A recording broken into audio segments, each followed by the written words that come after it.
वीरेंद्र कुमार मौर्य, आप सभी लोगों का हार्दिक स्वागत है। मित्रों, आज हम लोग वर्तमान भारतीय समाज एवं प्रारंभिक शिक्षा पढ़ेंगे, जो डीएलएड सेकेंड सेमेस्टर में आपके कोर्स में है। आज हम आपको शैक्षिक विचारधाराएं के बारे में कुछ बताना चाह रहे हैं। मित्रों, यह पहली क्लास है और डेमो के रूप में है, इसलिए आज हम आपको केवल दिखाना चाह रहे हैं कि कैसे हम लोगों को पढ़ना है पूरी क्लास को। तो कुछ एक दो टॉपिक लेके हम आपको पढ़ने पढ़ाने की प्रक्रिया और शिक्षा शास्त्र में चूँकि कुछ ऐसे बहुत सी चीज़ें होती हैं, जैसे कुछ शिक्षाविदों का नाम एवं उनकी शिक्षण सिद्धांत है या उनके द्वारा दिए गए परिभाषाओं को समझने के साथ साथ कुछ शिक्षा से संबंधित शब्दों को याद करने की ज़रूरत होती है, ताकि हम अपनी परीक्षा के प्रश्न पत्र में जब लिखने बैठते हैं तो शिक्षा शास्त्र की भाषा में यदि लिखते हैं तो बेहतर नंबर और उसका परिणाम मिलता है। तो आज हम पढ़ने पढ़ाने और कुछ याद करने के तरीकों को एक डेमो के रूप में इस क्लास को प्रारंभ करते हैं। तो शैक्षिक विचारधाराओं को जानने या उससे समझने से पहले हम शिक्षा के बारे में चर्चा कर लेते हैं। सबसे पहले हम शिक्षा शास्त्र की संकल्पना को देखते हैं। शिक्षा शास्त्र या शिक्षा की संकल्पना क्या है? मित्रों, शिक्षा शिक्ष धातु से बना हुआ है, जिसका शाब्दिक अर्थ होता है सीखना या सिखाना। तो शिक्षा की संकल्पना क्या है? हम जानते हैं कि शिक्षा एक स्वाभाविक प्रक्रिया है। आप अपने आप समझ सकते हैं कि जैसे कुछ चीज़ों को तो हमें प्रेरित करना पड़ता है, लेकिन कभी कभी बिना प्रेरणा के भी आप बहुत कुछ सीख लेते हैं, जान लेते हैं। किसी चीज़ को सीख लेना, जान लेना, समझ लेना, यह शिक्षा ही है। मतलब आप शिक्षित हो रहे हैं तो कुछ चीज़ को तो किसी के द्वारा प्रेरित करने के बाद आप सीखते हैं, जानते हैं, लेकिन बहुत सी चीज़ें ऐसी हैं जिसको बिना प्रेरणा के या बिना किसी के कहने पर भी आप उसको करते हैं या सीखने लगते हैं। तो यह स्वाभाविक प्रक्रिया हुई। इसीलिए कहा गया कि शिक्षा एक स्वाभाविक प्रक्रिया है और यह मानव जीवन के जन्म से लेकर मृत्यु पर्यंत तक चलती रहती है। मित्रों, आप यहाँ पर स्लाइड में देख सकते हैं कि मानव जीवन के जन्म से लेकर मृत्यु पर्यंत तक चलने वाली यह प्रक्रिया बताई गई है शिक्षा। हम तो ये कहते हैं कि मानव जीवन के जन्म से ही नहीं, बल्कि मानव जीवन के जन्म के पहले से ही शिक्षा प्रारंभ हो जाती है। कहने का तात्पर्य ये हुआ कि बच्चे की शिक्षा माँ के गर्भ से ही प्रारंभ हो जाती है। उदाहरण के रूप में हम आपको बताना चाहेंगे कि जैसे आपने महाभारत में देखा होगा कि अभिमन्यु अपनी माँ के पेट में रहते हुए अपने पिता अर्जुन से चक्रव्यूह तोड़ने की शिक्षा को सीख लेते हैं। तो इस उदाहरण को दृष्टांत मानते हुए हम ये कह सकते हैं कि शिक्षा जन्म के बाद से ही नहीं, बल्कि शिक्षा जन्म के पहले से भी प्रारंभ हो जाती है। तो शिक्षा जन्म के पहले से प्रारंभ होके मृत्यु पर्यंत तक चलने वाली एक प्रक्रिया कही जा सकती है। मित्रों, शिक्षा कहने का तात्पर्य यह है कि जब कोई मानव होता है तो जब जन्म लेता है मानव, तो वह उसके अंदर जो बौद्धिक योग्यताएं हैं या सांस्कृतिक तत्व हैं, उनको वह जन्म से ही मूल रूप से वह लेकर आता है। ऐसा नहीं है कि शिक्षा उसके अंदर बौद्धिक एवं सांस्कृतिक तत्वों को स्थापित करती है। नहीं, शिक्षा का कार्य यह नहीं है, बल्कि मानव के अंदर पहले से बौद्धिक एवं सांस्कृतिक तत्व विद्यमान होते हैं, वह मूल रूप से जन्म से ही लेके आता है। शिक्षा का कार्य यह होता है कि वह बालक जो बौद्धिक एवं सांस्कृतिक तत्वों को मूल रूप से लेके आया है, उस चीज को संरक्षित करना, सुरक्षित करना एवं उसका विकास करके लौकिक जीवन में एवं संसार में प्रकट करने का कार्य शिक्षा करती है। शिक्षा ही एक ऐसी प्रक्रिया है जो मनुष्य को अंधकार से प्रकाश की ओर ले जाती है। शिक्षा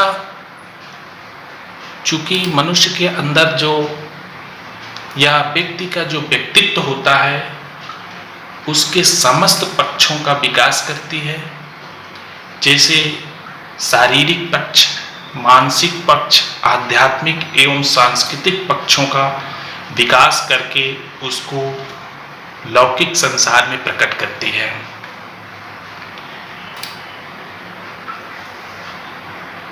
कई विद्वानों ने, ये संस्कृत के आचार्यों ने भी कहा है कि शिक्षा के बिना मनुष्य पशु के समान होता है।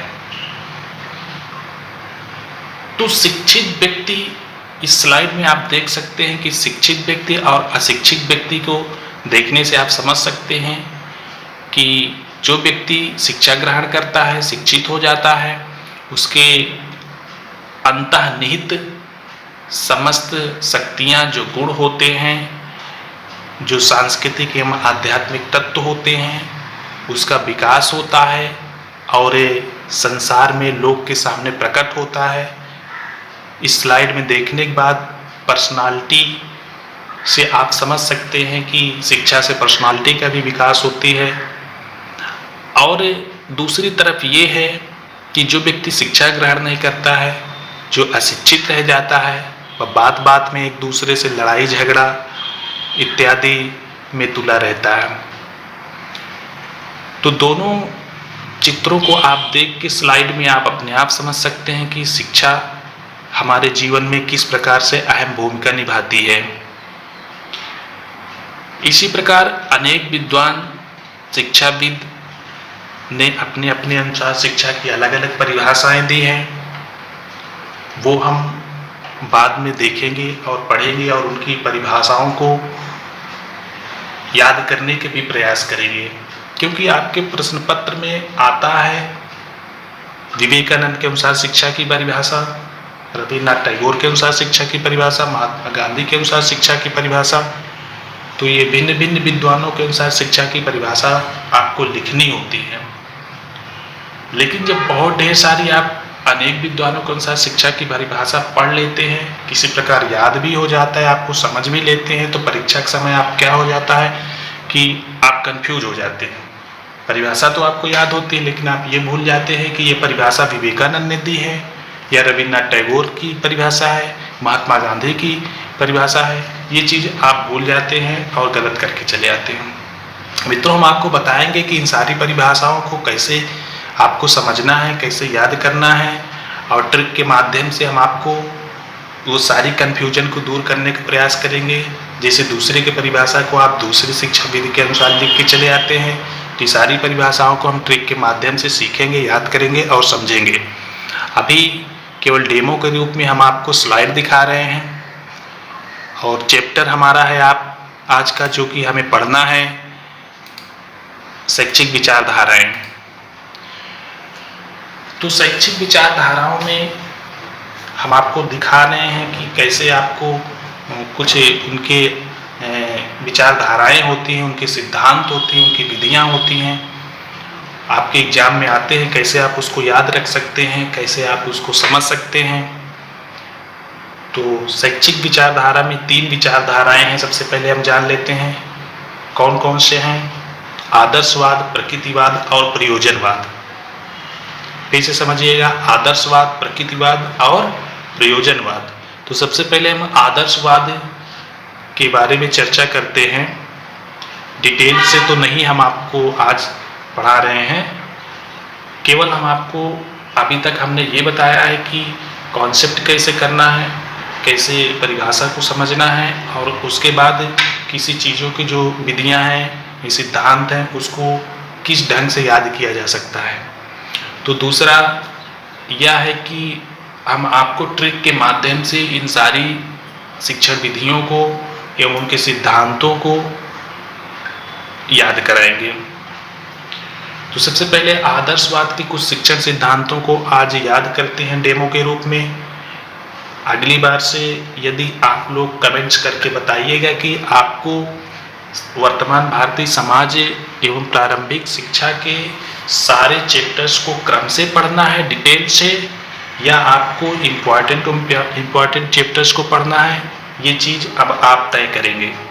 कमेंट्स के माध्यम से आप बताना नहीं भूलिएगा कि आपको इम्पॉर्टेंट चैप्टर को पढ़ना है या क्रम से पूरे चैप्टर को क्रमबद्ध तरीके से पढ़ते जाना है। तो आज डेमो के रूप में हम आपको बता दे रहे हैं, बाकी आपको कमेंट्स करके बताना है। सबसे पहले हम आपको एक ट्रिक के माध्यम से आदर्शवादी शिक्षण विदों के कुछ विधियां को याद कराने का प्रयास करते हैं। आदर्शवादियों को मानना था कि यदि हमारे लक्ष्य स्पष्ट तथा निश्चित हैं तो हम बालकों की रुचि और योग्यता के अनुसार सरलता से शिक्षण विधि की खोज कर सकते हैं। आदर्शवादियों ने शिक्षा क्षेत्र में अनेक शिक्षण विधियों का विकास किया है। जो विधियां निम्नलिखित हैं उनके इस विधियों को एक ट्रिक के माध्यम से हम याद करने का प्रयास करते हैं। ट्रिक है मित्रों अपने से बनाई गई है, थोड़ा सा अटपटी है। आपने थोड़ा बहुत भोजपुरी भाषा सुनी होगी या बोलते भी होगे आप, तो उसी तरह से थोड़ा सी लिखी गई है मिला के, बस आपको किसी प्रकार से याद होना चाहिए। आप ट्रिक के वीआईपिंग पे मत जाइएगा। ट्रिक है SPPS आग फेकेल हनी। SPPS आप जानते होते हैं कि प्रशासनिक अधिकारी होता है। SPPS आग फेंकने को भोजपुरी में फेखेल, फेंकने को भोजपुरी में फेखेल, हाय को हानि कहा जाता है। तो भोजपुरी का थोड़ा सा प्रयोग किया गया है यहाँ पर। SPPS आग फेकेल हनी, इस लाइन को आपको याद कर लेना है। क्या करना है? SPPS आग फेकेल हनी, इस लाइन को आप याद कर लीजिए। और उसके बाद फिर देखिए SP, यहाँ पर देख रहे हैं स्लाइड में SP, और S का मतलब क्या होता है? सुकरात। S का मतलब क्या होता है मित्रों? सुकरात। और P का मतलब क्या होता है? प्रश्नोत्तर विधि। तो ये चीज आपको याद हो गई। SP मतलब सुकरात की प्रश्नोत्तर विधि। आपको क्या याद हो गया कि प्रश्नोत्तर विधि किसकी है? सुकरात की है। ये सुकरात ने कौन सी विधि प्रयुक्त की? शिक्षण में कौन सी विधि प्रयुक्त की उन्होंने? तो आप बताएंगे प्रश्नोत्तर विधि। ठीक है। फिर नेक्स्ट है आपका PS। यहाँ पर स्लाइड में देखिए आप PS। P का मतलब क्या होता है? प्लेटो। P का मतलब प्लेटो, और S का मतलब आप क्या समझेंगे? संवाद विधि। तो क्या हो गया? प्लेटो का संवाद विधि। या आपसे पूछे संवाद विधि किसने दिया है, संवाद विधि किसकी है, तो आप बताएंगे प्लेटो का है। या प्लेटो की कौन सी विधि है? संवाद विधि। किससे याद करेंगे? PS। P से प्लेटो, S से संवाद विधि। फिर है ट्रिक में क्या है आपको लाइन में? आग। यहाँ पर स्लाइड में देखिए आप क्या लिखा हुआ है? आग। आग, आ से आप समझिए अरस्तु, आ से अरस्तु, और फिर आग से ही पूरा फिर मिला लीजिए। आग से आगमन एवं निगमन विधि अपने से याद कर लीजिए। ठीक है। तो आग, आ से अरस्तु समझिए, फिर पूरा मिला लीजिए। आग, आग से आगमन, तो अरस्तु की कौन सी विधि है? आगमन एवं निगमन विधि। याद रहेगा आपको। आ से अरस्तु, आग से आगमन एवं निगमन विधि। अरस्तु की कौन सी विधि है? आगमन एवं निगमन विधि है। फिर है अगली लाइन में आप देखिएगा फेखेल। फे यहाँ पर देखिए लिखा है फेखेल, स्लाइड में लिखा हुआ है फेखेल। फे का मतलब होता है फ्रॉबेल। फे से आप याद करेंगे फ्रॉबेल, और खेल से, फ्रॉबेल की कौन सी विधि है? खेल विधि। तो आपको याद हो गया फ्रॉबेल की खेल विधि। फिर है हनी। हा से क्या होता है? Herbert Spencer. हा से हर्बर्ट, और नी से निर्देशन विधि। हर्बर्ट की कौन सी विधि है? निर्देशन विधि। निर्देशन विधि मित्रों किसकी है? हर्बर्ट स्पेंसर की है। तो हानि से हर्बर्ट स्पेंसर की, नी से निर्देशन विधि है। ये ट्रिक में नहीं है, इसको आप अलग से याद कर लीजिएगा। फेस्टोलॉजी का अभ्यास एवं प्रयोग विधि एक तो याद ही रह सकता है आपको, फेस्टोलॉजी की अभ्यास एवं प्रयोग विधि। फिर से एक बार देख लेते हैं इसको ट्रिक के माध्यम से। SPPS आग फेखेल हनी, ठीक है। यदि हम स्लाइड के इसको हम यदि छिपा दें, स्लाइड से इसको हम ये जो बना रखे हैं इसको छिपा दें, केवल ये सूत्र यदि आपको याद हो जाए तो आपको कितना याद हो जाएगा, 1 2 3 4 5, और एक अपने से याद कर लीजिए पेस्टोलॉजी के अभ्यास एवं प्रयोग विधि। तो ये इतनी विधियां आपको याद हो जाएंगी, कभी कंफ्यूज नहीं होगा। तो एक बार इसको हम छिपा के देखते हैं मित्रों, इसको मत देखिए, आप यहाँ से देखिए, केवल इस लाइन से देखिए। SP, S से क्या हुआ आपका सुकरात की, P से प्रश्नोत्तर विधि, S से सुकरात की प्रश्नोत्तर विधि, और P से क्या है प्लेटो की, S से संवाद विधि। आग, आ से क्या है अरस्तु की, आग से आगमन एवं निगमन विधि। फिर फेखेल, फे से क्या है फ्रोबेल की, खेल से खेल विधि। हनी, हा से हार्बर्ट स्पेंसर की, नी से निर्देशन विधि। और फिर एक अपने से याद कर लीजिए फेस्टोलॉजी की अभ्यास विधि। अब आपको ट्रिक याद रहेगा SPPS आग फेखेल हनी, ठीक है। तो आज चूंकि डेमो के रूप में हम आपको केवल दिखाना चाह रहे थे, इसलिए आज की क्लास यही समाप्त करते हैं।